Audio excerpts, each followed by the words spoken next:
Hey, what's up, everybody? It's your boy Proftrof. We're back again with another Sam O'Neill Academy video. It's probably gonna be awesome, so I'm putting the like up from now. I don't give a fuck. Let's check it out. This is Improbable Tales of Thanks to Dashlane for Survival. sponsoring this video. Dashlane. What the fuck is Dashlane? Dashlane. Hey kids, the human spirit is a very powerful thing. With the right temperament, it can allow us to survive things you wouldn't believe. However, some people are stronger than others. For example, I've never so much as you wouldn't believe. However, some people are Fragile wimp.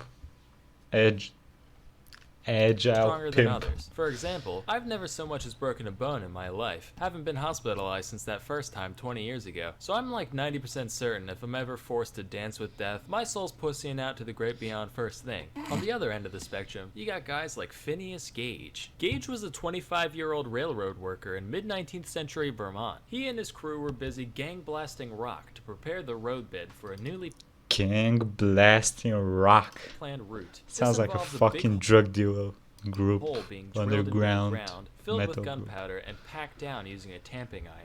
Well, being the gentleman and scholar How safe is that? Gage decides to lean forward and look directly into the hole, right? Now, the first rule of gun safety is to never look down the front of a gun. Everyone knows that. Gage basically just turned the earth into a gun and decided to put his head right in front of its gaping barrel. And wouldn't you know it, the powder goes off. The tamping iron shoots up into his cheek, moseys right on through his frickin' brain, and goes soaring out the other side, landing 80 feet away, all smeared with blood and thought juice. Now, by and large, Gage should have dropped dead immediately and been thrown into a ravine for his blatant disregard for OSHA regulations, and that would have been the end of it. But I guess Shiva Gautama Christ-chan, the one true god, decided Gage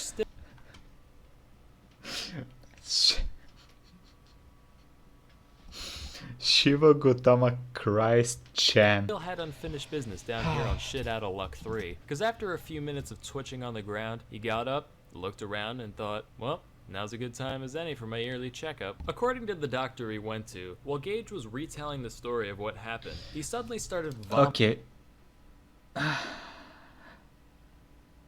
So this dude got a fucking spear through his head from one side to the other, through the fucking brain, got up and went for a doctor's checkup on his own. Like, people didn't carry him there, unconscious, barely alive. He just got up and went there.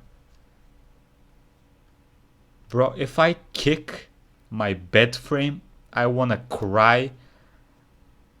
And vomiting all over the place, the effort of which, and I quote, pushed out about half a teacupful of the brain, which fell upon the floor. He didn't say what they did with it after. I'm picturing his dog just running over and immediately scarfing it down, then being plagued with the memories of a human railroad worker for the rest of his life. In the months following, Gage made a near complete recovery, physically anyway. He did. How? What did they do to keep his brain in? Oh, lose God. a bit of his mind, which caused him to lose his mind a bit. Whereas Gage was once an upstanding, hardworking citizen, his untimely brain blast transformed him into an angry, incoherent drunkard, mumbling, quote, the grossest profanity. I mean, to be honest, it's understandable for him to become a drunkard.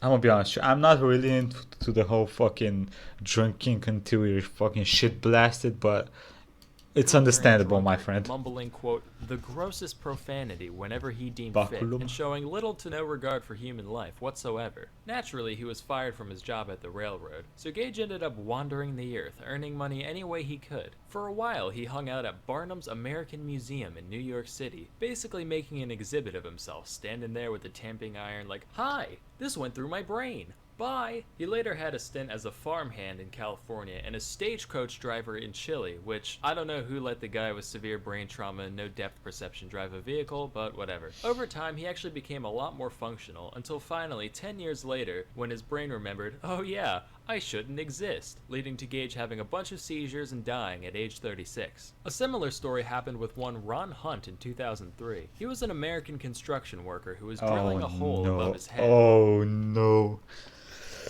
when the Okay. ladder he was standing on decided to give way, leading to Hunt landing face first on a 1.5-inch auger drill bit. The drill went straight through his left eye and out the back of his skull. To give you a reference of what 1.5 inches of drill looks like, here's the actual x-ray that doctors took when Hunt arrived at the hospital. Miraculously,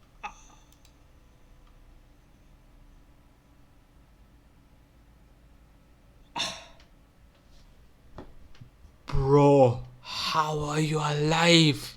Miraculously, the drill ended up just kind of pushing his brain out of the way, leading to no cognitive impairment whatsoever. Matter of That's fact, lucky. Hunt was perfectly lucid while the doctors tried to figure out the best way to take the thing out of his head. Initially, they considered cutting it out, but that would have been too messy. So eventually, they decided to literally just unscrew it from his head, like, alright, hold him still now.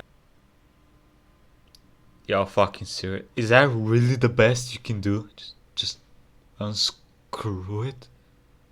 I mean, what would they do, to be honest? Like, this was when in the 19th century. What would they do nowadays if this situation arose, arisen, arose, arise?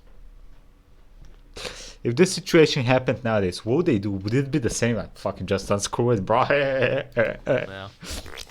Oh, you fucking MILF. Lefty Lucy. Does that mean the top or the bottom? What? It's a rotating circle. And, okay, you hold on for 1 sec. Look, one way the top goes left, one way the bottom. So which? Clearly the one on top. Why? Tell me why. Why clearly? Same reason north is up on the map. It's just common practice. Alright, well, sorry for not subscribing to your Eurocentric propaganda, Dan. You soggy cunt.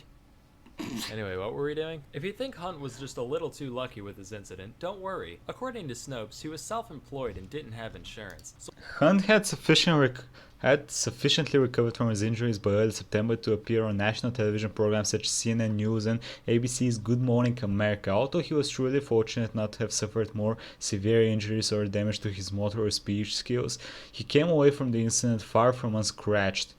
Besides suffering a fractured skull, which required a second operation to insert 2 titanium plates to reinforce the fractured bone, he lost an eye and now faces hundreds of thousands of dollars in medical bills and rehabilitation costs. According to news accounts, Hunt is not covered by state compensation for on-the-job injuries, and he was a self-employed worker with no medical insurance.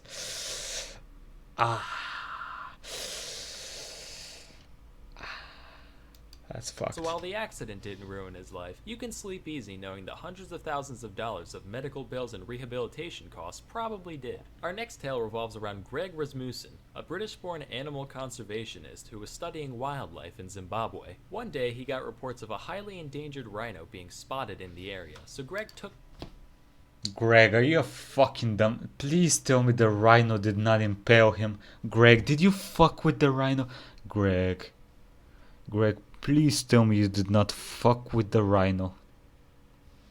He fucked with the rhino, didn't he? To the skies in a single passenger plane to track the beast. Fate was looking down at Greg that day, and after a moment, it said, "No, rhino must die." And a huge gust of wind came out of nowhere, sending Greg into a tailspin, crash landing right in the middle of the untamed African bush. When Greg woke up, he found Okay, he did not fuck with the rhino.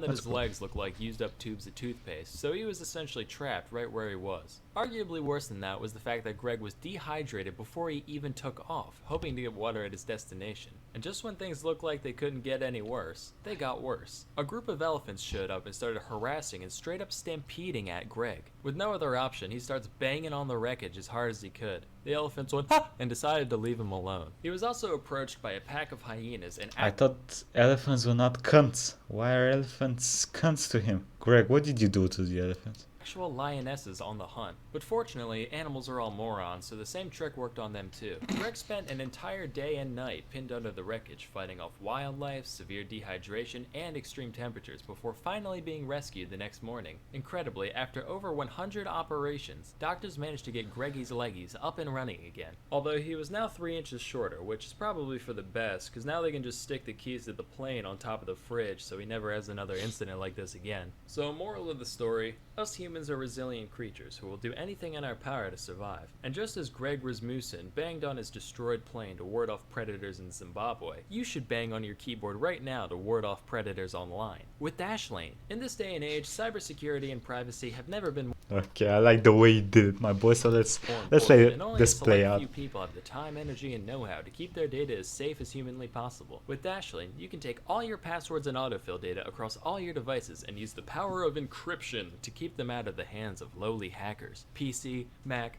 iOS, Android, Chrome, Safari, Abacus, doesn't matter, Dashlane's got your back. No, Dashlane does not offer services for rudimentary mechanical calculators. Something especially cool is that you can actually change your passwords right in Dashlane without that whole chain of, okay, reset. Which email? Who knows? What's my favorite beverage? Well, I know 14-year-old me didn't say whiskey sour, so I guess I'm screwed. Dashlane Premium even comes with a VPN, so now you can take full advantage of unsecured Wi-Fi without your Neopets ever falling into the greasy hands. And now you can pirate shit easily. Okay, that's enough of that. Anyway, that was Improbable Tales of Survival. I'm gonna be honest, I thought he would include the one with what was that? The one from the Revenant. Like the actual story is even more fucked up than in the Revenant one, and the dude survived, which is insane to me. Like it's fucking insane to me that the dude managed to survive that shit. Anyway, that was Improbable Tales of Survival by Salmonella Academy. It's your boy Proftrof. Like, comment, subscribe, and I'll see you next time, everybody. Have a nice day.